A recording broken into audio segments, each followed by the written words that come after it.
Well, here at Innovative Laser and Design, customers come to the shop, and of course they want to see what we're doing. They're interested in what we're doing, and we're glad to show them. The problem we have to have when we bring them out in our shop is we got to look out for them. And this is a housekeeping thing. This isn't a laser thing. This is housekeeping. It's another safety.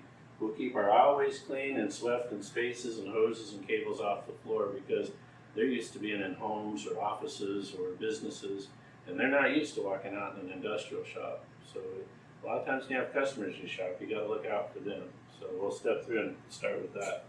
It's important to watch when you're in a shop. We keep our scrap here just because it's convenient and it's quick.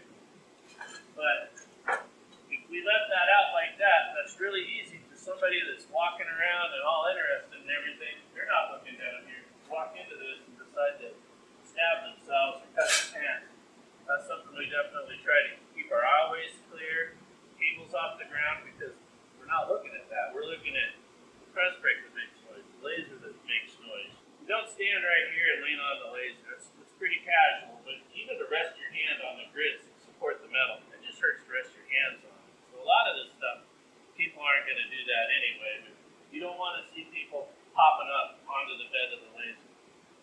There's one guy that did many years ago who fell on the back of that. It's kind of sad, but he said he got 60 stitches and pairs of two from his ear to his rear, which I thought was funny to say, but man, that had to hurt, because I can't even rest my hand on that. In almost every shop I go to, keeping track of scrap is really a pain, and it's hard, and it's really easy for it to get ahead of them.